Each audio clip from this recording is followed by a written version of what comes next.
Chad, Fiona Hill, she expressed concerns about this alternative foreign policy channel that she and others believed the administration was opening up on Ukraine. Does she talk about this in the transcript? Right, and what you're seeing here in some of these transcripts is a narrative dealing with how Rudy Giuliani was intervening in foreign policy here, and also this kind of back channel. And this is something that Fiona Hill said when she was talking about John Bolton, the former national security advisor. She said, quote, "Go talk to John Eisenberg." Eisenberg was the NSC counsel. Basically, he said, "You go and tell Eisenberg that I am not part of any drug deal that Sondland, the U.S. ambassador to the European Union, and Mick Mulvaney are cooking up." The term drug deal here refers to the Ukraine probe that they were trying to initiate with Burisma here. The other thing here from the transcript between Fiona Hill, and this also involves an exchange that she's relaying to House investigators with John Bolton. She says, quote, "His reaction was pain."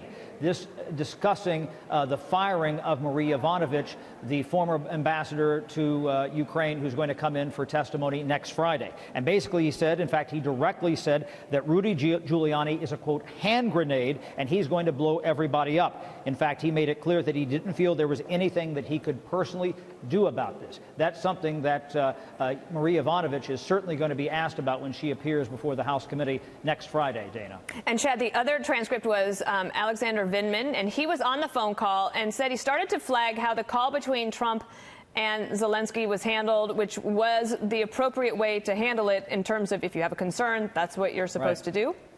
Right. Vindman had a lot of reservations about what they did with the phone call afterwards here. And here's some of his testimony as well. He said, "I did not think it was proper to demand that a foreign government investigate a U.S. citizen, in this case, the Bidens.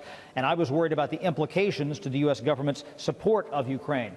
So Vindman then went to the NSC counsel and said, "I have some concerns about this. I'm worried about this." And he also started to get what he called, abnormal queries about holding up the aid from the Office of Management and Budget. That's going to be central in this investigation, too. We should note that Vindman has not yet been called to testify, Dana.